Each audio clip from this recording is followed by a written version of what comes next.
Masih dari episode tentang IKEA dan behavioral science. Jadi behavioral science ini udah banyak banget dipakai di bisnis untuk bangun brand, untuk create consumer experience, untuk dorong orang untuk beli dan lain sebagainya gitu kan.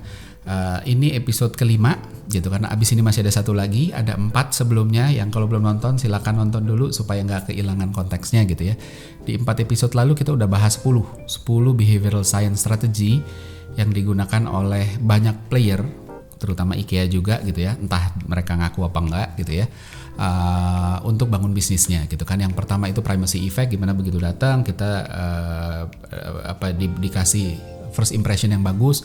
Kedua itu sensory marketing, dari bauan yang identitasnya sama sehingga kita nge-recall memori positif dan negatif. Yang ketiga itu ngomongin sunk cost fallacy, bahwa dia ada di pinggir kota sehingga kita perlu spend effort, dan ketika kita spend effort kita mau ya udah deh beli deh daripada enggak. Yang keempat itu ngomongin konteks gitu ya, desainnya ditaruh dalam konteks. Lalu yang kelima itu sensory, ini ngomongin belanja yang gak diganggu mbak-mbaknya gitu kan, gak banyak pramuniagaranya sehingga kita bisa coba touch and feel. Terus selanjutnya ada shopping list, kita dikasih catatan kecil dan pensil supaya kita bisa bikin shopping list kita. Terus habis itu ada buying filter gitu kan, dengan barang-barang kecil dulu terus kita jadi tertarik untuk beli yang lebih gede.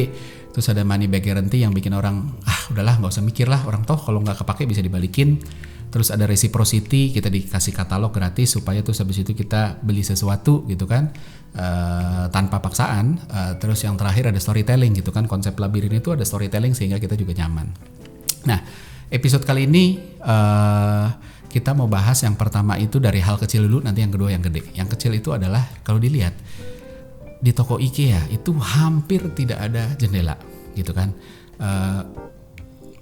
Ya ada di bagian-bagian tertentu, tapi di sebagian besar tokonya itu nggak ada gitu kan. Ini membuat kita jadi lupa waktu. Kita nggak tahu ini tuh udah siang, apakah udah sore, apakah udah malam gitu ya, karena nggak kelihatan di luar kayak apa gitu kan. Kita akhirnya spend lebih banyak waktu di sana gitu kan. Experience yang menyenangkan itu membuat kita juga nggak bermasalah, nggak keberatan untuk spend waktu segitu lama. Ditambah kita juga nggak tahu di luar tuh udah gelap apa belum sih, dan lain sebagainya.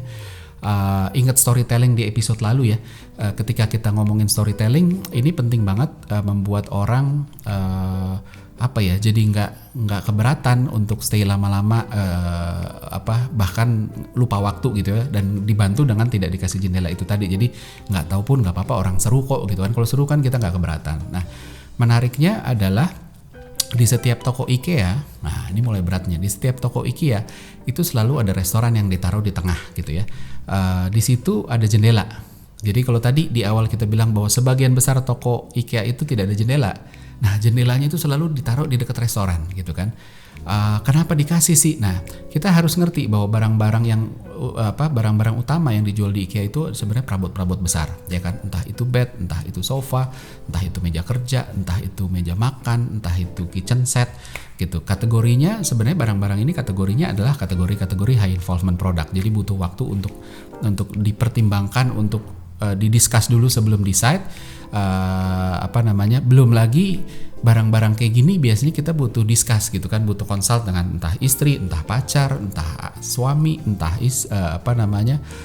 anak, entah orang tua dan lain sebagainya gitu kan. Siapapun yang tinggal bareng kita discuss dulu, kita beli yang ini apa yang itu sih, dan lain sebagainya. Nah, karena pembeliannya butuh waktu dan butuh consult, jadi nggak jarang banget kita kalau beli barang-barang kayak gini, nanti deh kita discuss aja di rumah gitu ya. Jadi abis lihat-lihat kita datang ke toko cuma buat lihat-lihat, terus abis itu nggak beli. Belinya kapan? Nanti kita discuss di rumah karena ini barang-barang penting dan lain sebagainya. Nah, bahayanya ketika kita keluar dari toko dengan tangan hampa, dengan tidak membawa produk gitu ya, dengan harapan kita discuss dulu di rumah, kita pun antusiasmenya turun gitu, ketimbang ketika kita discuss di toko. Karena di toko ada barangnya ada di depan mata, kita bisa lihat tuh habis kita, wah ini menarik nih gitu kan. Nah begitu di rumah barangnya nggak di depan mata, sehingga kita nggak begitu bisa bayangin dan nggak begitu dekat dengan pembelian. Kalau kita mau pun ya nggak bisa langsung juga gitu kan. Nah otak kita pun ketika di rumah, otak kita butuh ngebayangin ini barangnya yang kayak apa, itu yang mana sih, detailnya kayak apa sih, cocok nggak di sini dan lain sebagainya. Jadi ada hal-hal gitu kan, dan bahkan gambaran itu ketika ada di depan mata itu tangible sehingga kita bisa bayangin ini kalau di rumah di mana akan kita taruh. Tapi begitu kita nyampe rumah susah lagi ngebayangin itu barang yang mana ya, sofanya nanti kalau ditaruh sini cocok nggak ya, kita lupa sama detail-detailnya gitu kan. Nah hal itu tadi gitu, jadi penting banget untuk sebenarnya kita bisa ngedorong orang untuk tidak mengambil keputusannya di rumah, di toko gitu kan. Ketika di rumah juga euforianya udah turun gitu karena barangnya nggak di depan mata. Ketika kita lihat barang apapun, nggak cuma furniture, apapun ketika di depan mata kita pun udah deh beli deh, ini udah di depan mata nih, tinggal dibawa pulang nih, seru nih gitu. Tapi begitu udah keluar euforianya turun, emosinya turun dan lain sebagainya. Terus ketika abis itu kita discuss di rumah dan akhirnya kita memutuskan untuk ya udah deh kita beli deh gitu kan, butuh effort lagi, kita harus berangkat lagi. Dan IKEA anyway tokonya jauh biasanya gitu kan, sunk cost fallacy, ingat yang di episode pertama, sehingga kita harus cari waktu gitu. Dan akhirnya kita ya udah deh nanti deh kita cari waktu ke sana ya, kita nunda-nunda. Nah bahayanya ketika nunda-nunda, opsi lain pun mulai terbuka. Kita mikir sambil nunggu, sambil mikir-mikir toh belum sempat ke sana, yuk kita mampir ke toko yang deket sini dulu yuk. Nah itu bahaya tuh gitu kan, bisa belok gitu kan.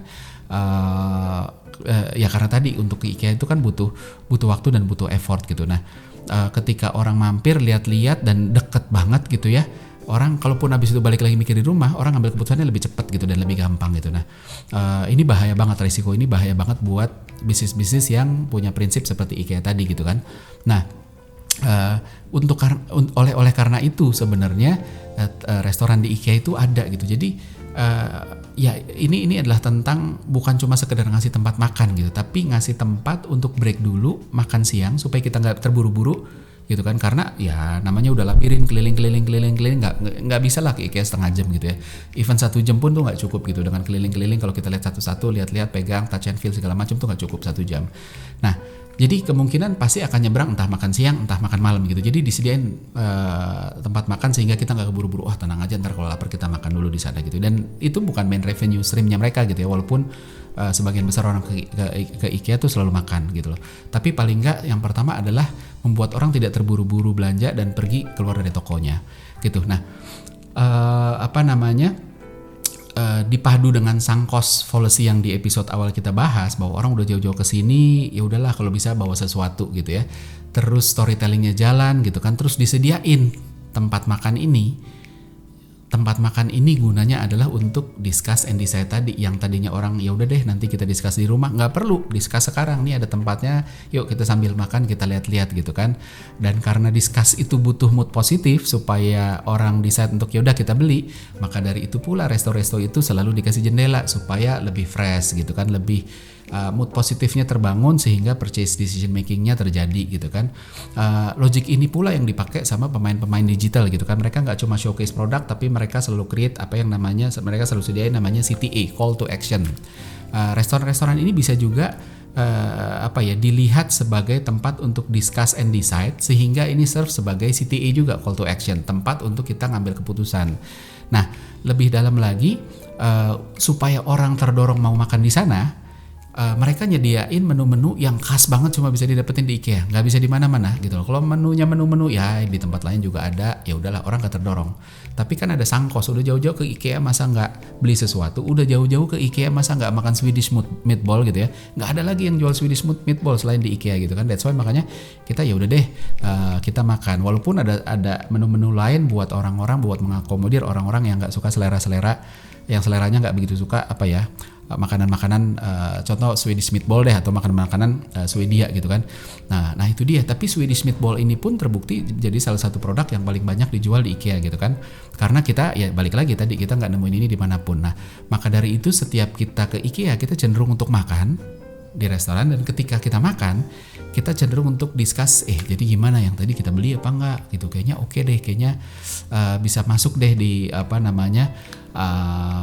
di kamar kita deh, atau di apapun gitu ya. Nah Swedish meatball ini pun bisa jadi brand property buat IKEA itu sendiri sebagai ini identitinya gitu kan. Jadi memang fungsinya lebar banget, tapi bisa mendorong orang pada akhirnya untuk ya udah deh kita beli deh sebelum, tanpa harus keluar toko gitu. Dan itu powerful sekali, gimana caranya bikin orang datang, lihat, touch and feel, nyobain, storytellingnya masuk, terus habis itu disediain tempat untuk discuss and decide, sehingga pulang dia dengan oh yaudah gue udah beli barang ini gitu ya. Masih ada 1 episode lagi terakhir tentang IKEA dan behavioral science, ditungguin di episode selanjutnya ya. Terima kasih.